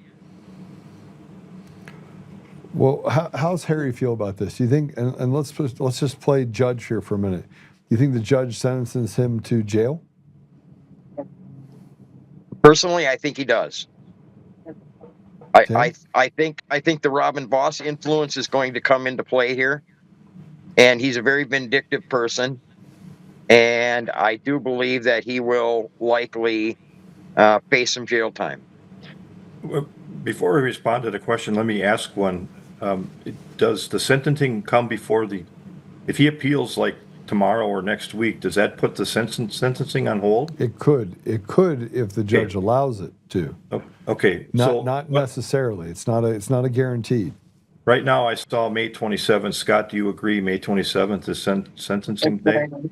That's what I heard this morning. I know last night they were leaving it kind of open-ended because I think the Department of Justice wanted to make sure that the victims in this crime were available for that sentencing date. So maybe they've resolved that, and the 27th is the date. Well, the reason I ask is, by the way, Harry is the victim, and he will be there. But anyway, to the question, Joe, I'm intrigued about the possibility that the plea deal that was offered that Harry rejected because he wanted all of this on the court record. He wanted to take it through to the end, no matter how it turned out. He wanted to fight this through court. The plea deal just said you take your misdemeanor charges and you get probation. They already offered that and he rejected it. So to me, it begs the question, if they were willing to do it before the court process and the conviction, perhaps they would do it again. So I can't say for sure that they would convict him, and maybe they won't, and that's my answer to your question. And Joe, as a follow-up to that, we also had a situation in Milwaukee, the Kimberly Zapata case, where she requested ballots and had them sent to Janelle Branchen's house, military ballots in fake names, and she was given probation and I think some community service and a fine. So she never saw jail time in Wisconsin, and that was a jury trial. So there's, I mean, look, I don't think, I think Harry is a warrior. He doesn't care if he goes to jail. He doesn't. He could care less. I mean, and so, nobody wants to go to jail, right? Nobody wants to go to prison. But at the same time, I think that he's like, but whatever, you do it, whatever you want to me. I'm gonna continue to speak up for what's right. Do you think that this is going to be a catalyst for the people of Wisconsin? Because I can tell you right now, the people of Wisconsin, they're angry right now. They're really angry. Like I can't tell you how many people that reached out after listening to the broadcast and said, Joe, we're ready to go fight. I do hope you're right. I mean, that's my prayer, that this really engages. And I spoke to Harry this morning, and he said, it happened. I knew I was taking a chance, and now I'm paying the price, and I'm okay with that. But now others have to step up and carry the torch and keep this fight going. And that's Harry's attitude. He's very upbeat. He lifted me up this morning because I was pretty pissed off this morning. And Harry, of all people, lifted me up. Okay, so I need to tell both of you something. Do you know who has big balls? I mean, Harry's got big balls. Harry has big balls. But do you know who else has big balls? Trump? Young people. Oh, young. Right? How do we ignite a fire under the young people? Right? And this is a bigger problem. This reaches far beyond Harry. Harry's just Harry Big Balls is an example for young people to follow. but Scott was wearing a shirt that said Harry Big Balls. I just wanted to be clear. Weren't you, Scott? I was. Yeah. So, but how do we get young people involved in this to where they can, because, man, I tell you what, people will fight. There's a reason why 18 to 25-year-olds ran onto the beaches of Normandy knowing that they were going to die. They did it anyway. They have big balls, and they want to fight for what's right, and this is what's right, but we haven't given young people a seat at the table. I wish I had the answer how to not only I can invite them to the table. I've had a challenge like getting them to the table, and if you have that ability, Joe, or ideas on how to do that to engage that age group, I'd love to hear it, because yesterday, what the average age, Tim, was what, 45 that were there. I think you're being generous. Yeah, well, I probably am. So let's say the average is 45. You know how you get young people to show up? Bring footballs, bring cigars, bring a 12-pack of beer, and sit around and work the problem. The same way we used to do it when we were younger. Like, this is who we were. Then we got older and we're like, now you go into I went to a GOP meeting, and this is nothing to do with what, I mean, Harry's got big balls. Like, he's just a big ball dude, right? He's got elephant balls. He walks around, they're scraping on the ground, making all sorts of sounds. All right, but now you go to a GOP meeting, and you'd be hard-pressed to find anybody there that's not on oxygen, trying to live out the last part of their legacy. Tell me I'm wrong. Can't argue with you. Some of these event pictures I see, it looks like they're taken in nursing homes. Absolutely. And they're like they're in a bingo hall. Bingo! We've got to make it fun. I said it so just so you guys know, I flew in a helicopter on Saturday to the assembly, right? And I was going to go to all the assembly events. I got shut down. FAA said no. Great guy, Joe Mattress. He runs front range heli tours. He flew me down. I was like, I'm going to show up in a helicopter. I'm going to drop into all the assemblies, right? That was fun. I sat around, talked to the young Republicans, because I like the young people. I want the young people to have a voice. I'm like, why do you guys call yourself young Republicans? Why can't you just call your Republicans and you're just young guys that are in the Republican Party? They're like, oh, we're not allowed to do that. I'm like, why? Why are we separating them? Help me. No? Well, go ahead, Scott. I got an idea. No, go ahead, Tim. Well, we've had youth come into our county parties and request change or enhancement, or they had some issue to express to the older folks, the guard, and they were rejected. And a lot of them were kicked out of the party, and their dues were returned, and so they weren't allowed to come anymore to voice. So they formed these secondary groups, and that's why they're separate. That's what I'm talking about. Like, why? I mean, I undressed an old guy. I undressed him at the assembly. He's sitting over here talking. I'm talking to this young person. He's like, they don't know what they're talking about. I was like, and you're half dead. So now what? I'll take my chances with this young guy. What are you, like 100? He's, I'm 66. I was like, okay, you look like you're 100. Now shut up. I'm talking to this guy, right? So I undressed him in the middle of the thing. I'm not a spring chicken myself, and I'm not saying that age doesn't have a place. But what I'm saying is the only people that are letting young people talk are the retards on the left. And so you got retarded people talking to the retards, and you got really good people on our side that are young that have great ideas, and we basically relegate them to I don't know what you relegate them to. My thought is that learned behavior comes to mind, Joe. We have situations where people are entrenched in a process over a period of time, and it becomes the norm for them. It becomes the standard, and they're unwilling to be flexible to change, and they won't allow the voice of a new vision to come in because they're threatened by that. So that's why there's again separation. Just blows my mind. Well, I would have been out there, but I've really got to handle this thing that's going on right now. I think you guys know that I was poisoned in December of 2021 at a Clay Clark event. That's coming back to haunt me in a pretty substantial way. I remember right after it happened too, Clay Clark made me get on a show and say, I wasn't poisoned. Now I'm like, okay, I was poisoned.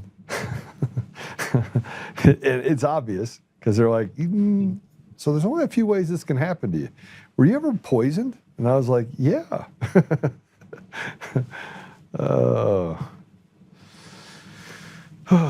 Gentlemen, we've got to solve this problem with young people, and we've got to get a place where, because if young people would have shown up to that event, it would have been different. It would have been hot. Right? I believe so, and it would have sent a message, and that's really why I wanted people there. I mean, we filled the courtroom, Joe, and we had 25 people in an overflow room when they did open it up. But boy, I had dreams of 1,000 people there, 5,000 people, and it just didn't happen. And I think, it would have sent a message to the Department of Justice and to Robin Voss, who had to roll up to testify, that we're just sick of it and we're not going to put up with this crap anymore. You get young people to show up, and everything changes. We did have one young man there, Joe, a young man by the name of Charlie Brown here in Wisconsin. And I probably should have talked to him because he probably could have generated some of the younger people to be there. But he wants a seat at the table too. I mean, I hate to pivot from Harry's. Well, Harry is willing to go through what he's willing to go through, right? I'm willing to go through it. The three people on this deal, we're willing to go through it.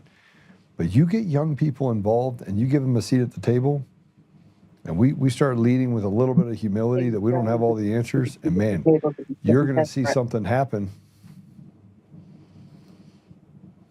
Just saying. Well, and I think this young man that I'm talking about, he had started some podcasting and he was getting death threats and had pulled back from that now. And he's 14 years old. He's what? He's 14 years old. He had more followers than I'll probably ever have in my life.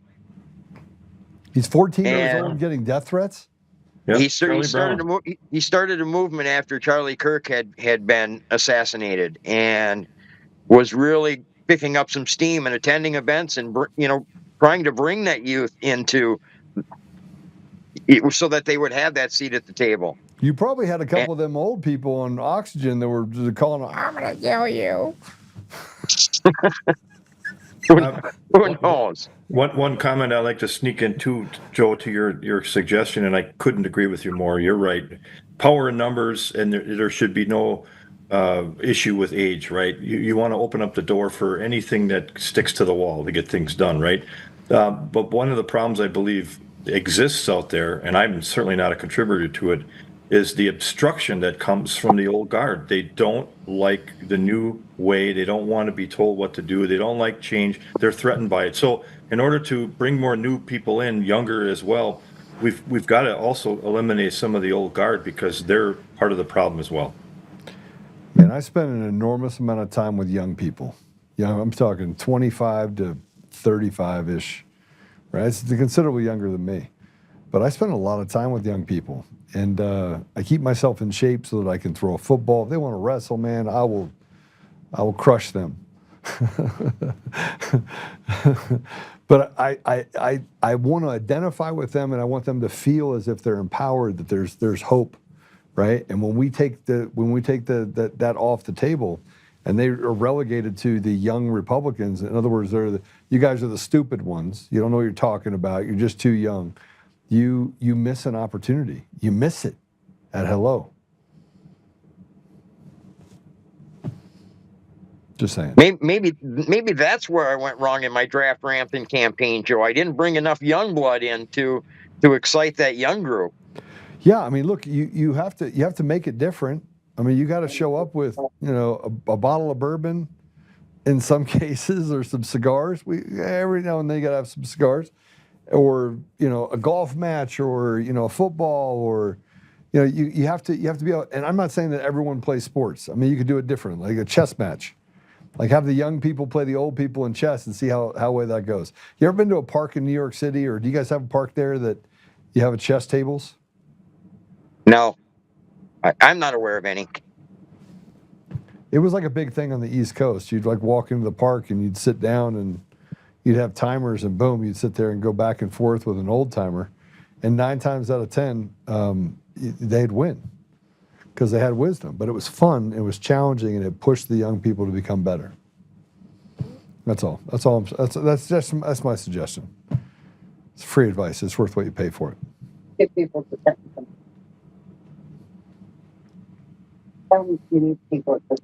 So, Joe, is that how I'm going to get people to the sentencing phase of this trial? Bourbon? Footballs? Big balls? Footballs.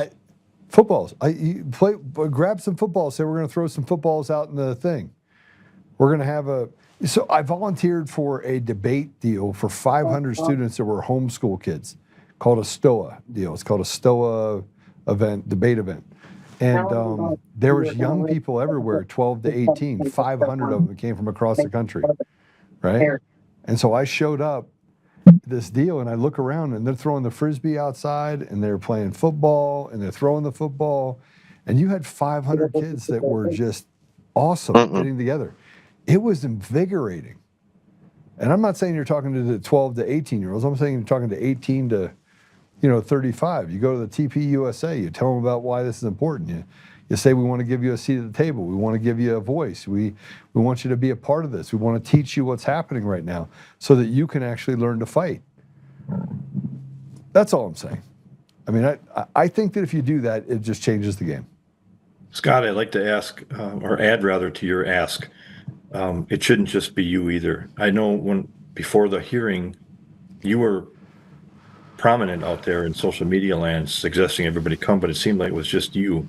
And of course you would have some comments on there, but I think everybody who receives your stuff should compound the message by also sharing it too, so we can get power numbers. So I would suggest we work smarter with what we have to get more people to show up in the future.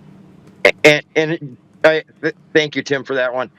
And Joe, I don't know what was said in those few minutes that I missed the show, but I was posting throughout the trial, and I had on all my posts combined, nearly 10,000 views on my posts. And if just a fraction of those people who sat this one out had shown up, there would have been 10 times what we had there. And it's really disheartening to me because Harry has, he put it all on the line for us, and so few people made that sacrifice to come to Racine. All right. Well, gentlemen, I'm gonna try and be there. I should be able to be there, no problem, on the sentencing. I do know that there were several people that were on this podcast that showed up because they sent me text messages saying, "Where are you?" And I was like, well, I kind of got myself into a little bit of a pickle, but I'm hoping to get through this over the next couple of weeks. As I understand it, it's May 27th. If that changes, we'll let you know. Scott will let you know. That's my birthday. In the meantime, we'll try to get the troops rallied up to get some more youth involved in some of what's going on, and to take Harry's fight further and blow it up, because we really need to make it huge, because it's everything that talks to preservation of our constitutional republic. We need more We need more lions. You get young people involved, man, and it just changes the game. They love something that's righteous, that makes them feel like they're fighting the thing, the man, right? And man, these kids are special, man. I often thought that our generation was lost, and the more I'm spending more time with them, even the guys that are, I was talking to Dez that I played football with for years, and he's from the inner city, and he's going to be a firefighter. And this is it's not even something he would have thought about doing, and it's like he's focusing in on just doing great things. And so that I just got they don't have the opportunity, but if we can give them some opportunity, man, I think they'll take it. That's what I think. But well, I think that's the group that we have to target then, Tim, and I agree, and I'm bringing a football everywhere I go from now on, Joe, because if that will help me engage some younger blood as I move forward with my draft Ramthun campaign, and gathering groups to bring continue carrying this torch that Harry has lit so brightly, and on a problem that still exists. Football or frisbee? Bring them both. Both. Bring them both. Like I am so encouraged by the fact that there's a lot going on, man. There's a lot going on, but we got to make young people aware of what's happening. They think it's an old man's game. It's a young man's game. The whole game is a young man's game. We just got old in the middle of it and decided that we had it handled. We don't have it handled. We need those young people. We need them. That's just my thought. Gentlemen, thank you for coming on with me today. Appreciate you very much. Well, thank you for having me, Joe. And you'll learn one thing about me. I have technical difficulties all the time. And you remember last time I had a problem unmuting.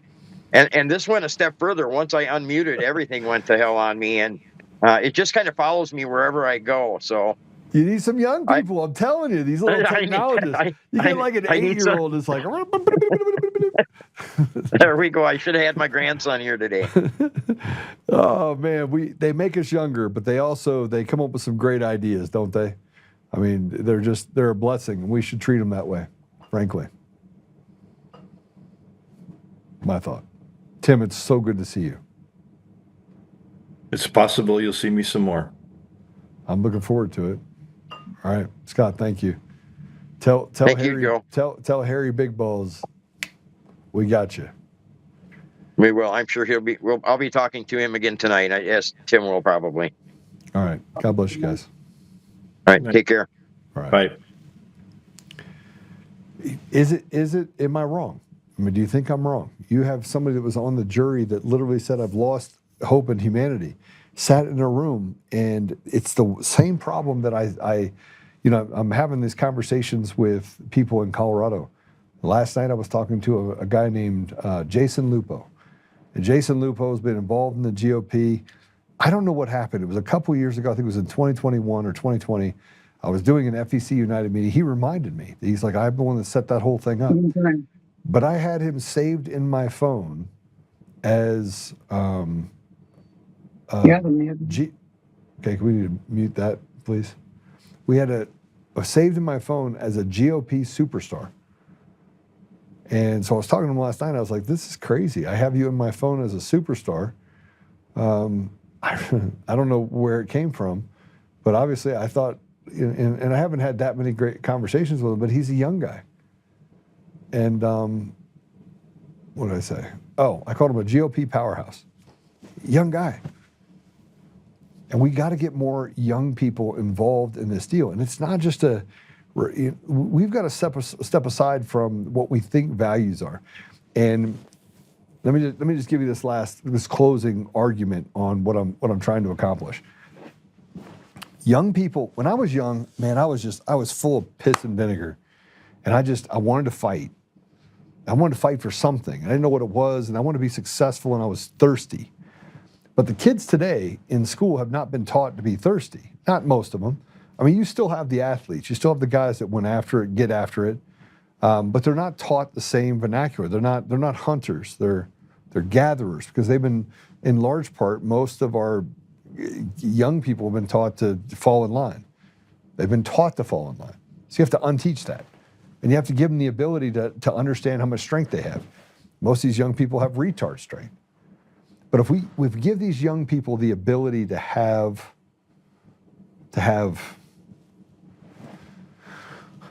be empowered, the only people that are trying to empower them are retarded people that say, hey, walk out and do this ICE deal. And you got a whole other group in there that are like, screw off. But where's their valve? Where do those people go? I mean, you got the Candyland group over here, but what are we doing to just cultivate these young men, these young women that frankly are just powerful? There's a woman that I met up in Grand Junction named Abigail. Her mom was there with her sister, and we were just sitting around talking, And I said, you need to run for office. I gave her my number, and I got her in touch with Darcy, and I went through this whole deal, and they're actually having a conversation, and how could she petition on? And I was like, you are the answer. These young people are the answer. And as I sit here on the podcast, I get so excited about the idea that we could have 125-year-olds inside the Senate. And get rid of the John Thunes and the people that are easily influenceable, and get people that are idealistic, that will just hunt and just do what's good for the community, because the idea of being important to the community and not betraying the community is something that they would latch onto. Or the people we have now are weak and pathetic. We need young people like Jason Bias, who ran the TPUSA up in Mesa County at the Mesa University. This young man's running for office in Colorado. Man, he's amazing young man. Now, I got kept out of a TPUSA debate that Victor Mark's supposed to show up. It turns out he's not going. So I was kept out of this deal because the Victor Marks of the world went to this young man. I feel bad for him too. I forget what his name is, but he bit off on it. He chose a side, because the old people inside the GOP and in politics, they teach these young people to pick sides and to become mean girls. Because that's what all the old people are, is just a bunch of mean girls. So last night I'm having a conversation with a bunch of different people. I call up another gubernatorial candidate for governor, and I'm just having a conversation, and I was like, hey, listen, I need this conversation between me and you. I asked a bunch of questions, and at the very end of it, I was like, and if you decide you want to betray me, there's nothing I can do about it. But I'd like to say that we're going to get to a place where we have a different type of relationship, where we're starting to look for the greater good of our community. Really leading from that idea that this is the new expectation. These are the new rules of engagement. Anyway, maybe I'm wrong, but it'd be nice. It'd be really nice if we could set aside the R's and the D's. I just proved sitting in a room with 300 women, 100 women had an abortion, and I said, if you had free health care and child care, would you have still had the abortion? 90 said no.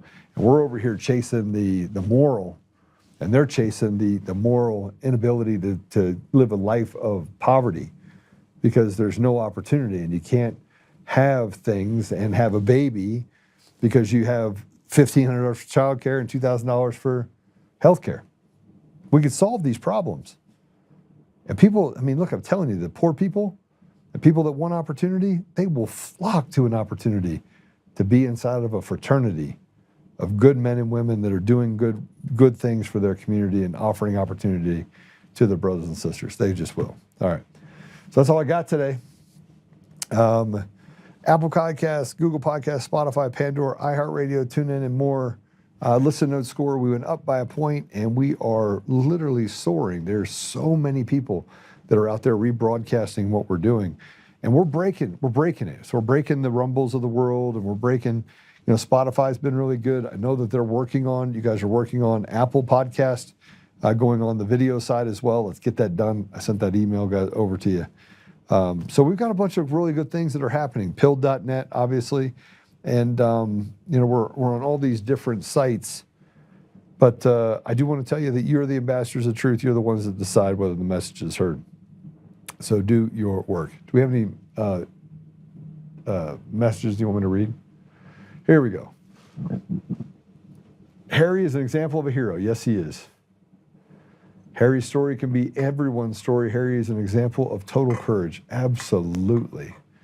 Jeff sent me a text message last night. He's like, I feel like you're mad at me because I said, I give you a hard time.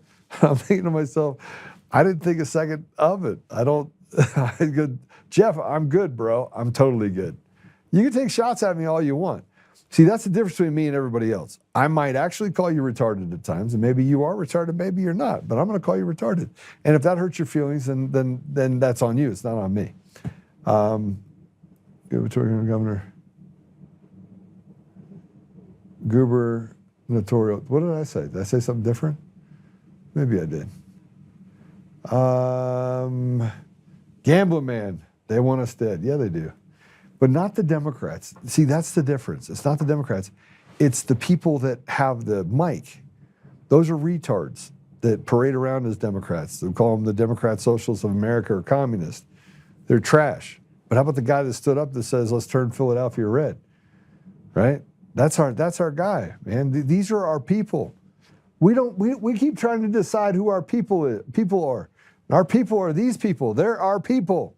The people that are out there fighting, where the woman up there hammering, or don't talk like that here. While the ghetto rat at the very top that's sitting there trying to represent the people is just stealing money left and right and creating slaves of the people that she's supposed to be representing. So anyway, what do we got here? Is that it? Is that all? Having the courage of our conviction requires the bombast of people like Joe. We must be willing to fight because the other side wants us dead. I agree. They do want us dead. But they don't get to have us dead. All right. Let's pray it out. I do want to say this. I did not say this on the show, happy birthday, but yesterday was my daughter's birthday. So happy birthday, Micah. You know, I would like my daddy-daughter dinner. So you better hurry up and make that happen, because this whole idea that you get to disappear on your birthday and I don't get to hang out with you, that's not good. All right, Susan Rice, God bless you too. And yeah, let's pray it out, shall we? Let's do it. Yeah, Scott does rock too. Happy birthday, Micah. All right, Father God, thank you for just all of this just amazingness that we got going on around us. And I should be like really upset right now, but I'm not. There's just a lot of really good stuff that is happening in the middle of all this. There's an awakening. And I feel, Father, that we are supposed to lean into these next generations and really give them a voice and protect them and be willing to sacrifice for them and to be an example to them on what they need to protect going forward. And we've done a very poor job. We've let our kids get raised by iPads and cell phones and, you know, just do as I say, not as I do. And we haven't been the greatest example for them. And except for me and my kids. Just kidding. I know I screwed up every now and then, but I have some beautiful, amazing children, so thank you for that.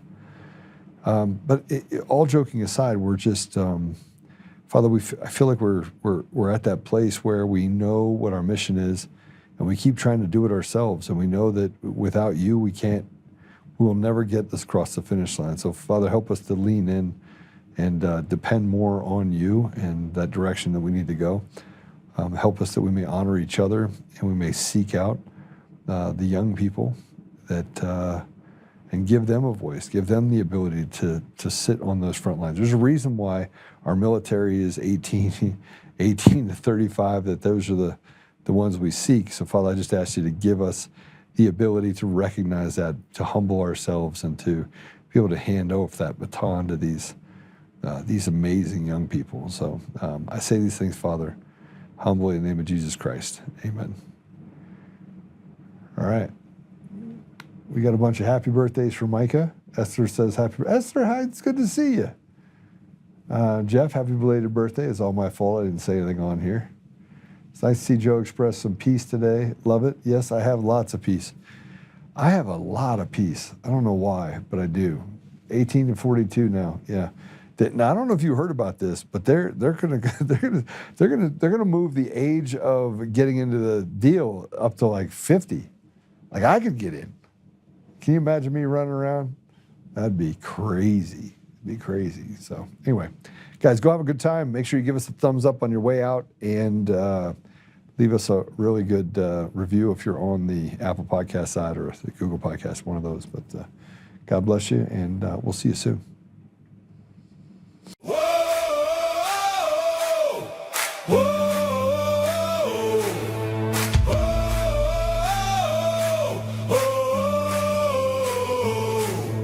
Rising from the fight for the forgotten and the free, exposing rigged machines, Coolmer's lies, Dominion's deceit, pays a grand each day, shielding truth from corrupt halls, but he won't back down, standing tall through it all. Martin, Tina Peters break the chains that bind her tight, hand count votes and one day bring the fraud to light. No more mailing scams, no machines to steal the night. Restore the people's voice, make Colorado right. Governor Oltmann.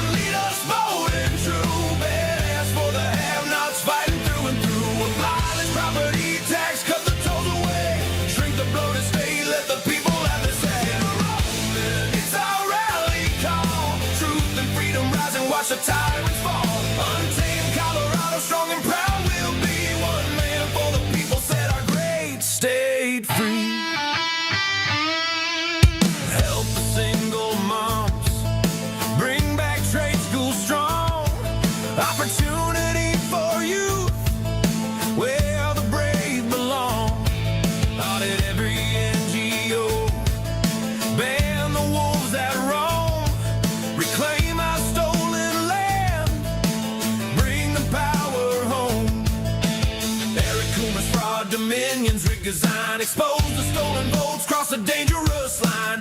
No more victimhood, no chains on you and me. He's running for governor for real liberty. Smash the fraud machine, pardon heroes jailed for the have-nots. Rising truth will never fail. One warrior defies the corrupt elite. Colorado reborn, strong on our feet. Governor Oltmann, lead us bold and true. Badass for the have-nots, fighting through and through. Abolish property tax, cut the tolls away. Shrink the blow to stay, let the people have the say. Governor Oltmann, it's our rally call. Truth and freedom rising, watch the tyrants fall. Untamed Colorado, strong and proud, we'll be one man for the people, set our great state free.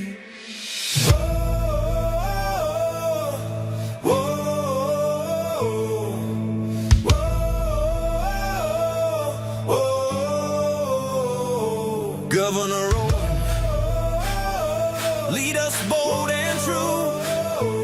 Governor Oltmann, freedom forever, Colorado rise.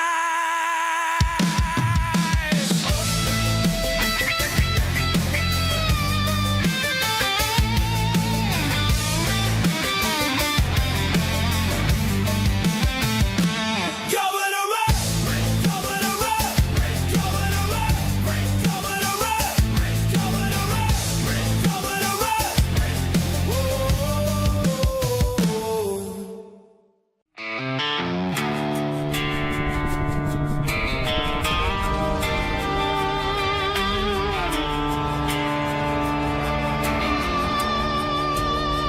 rise up untamed. In the heart of the fight where the wild ones roam, Joe Oltmann's calling, bringing truth back home. From conservative daily to this untamed fire, we shatter the silence, lifting spirits higher. No chains can hold us, no lies can prevail. Authentic and fearless on this rugged trail. Patriots gather under stars and stripes. Untamed nation, igniting the night. Untamed nation, let the truth roll out in this land of the free. Standing proud from sea to shining sea, we won't back down. Catch the fire, wear the crown. Untamed nation, it's our battle song, motivating hearts where the brave belong. Yeah, untamed and wild, forever strong. Play it again all night long.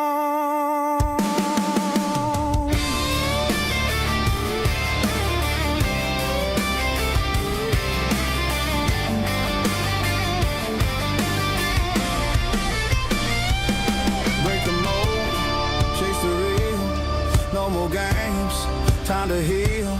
Joe's voice leads the untamed crew. Truth matters through and through. Untamed nation, let the truth roll out in this land of the free. Standing proud from sea to shining sea, we won't back down. Catch the fire, wear the crown. Untamed nation, it's our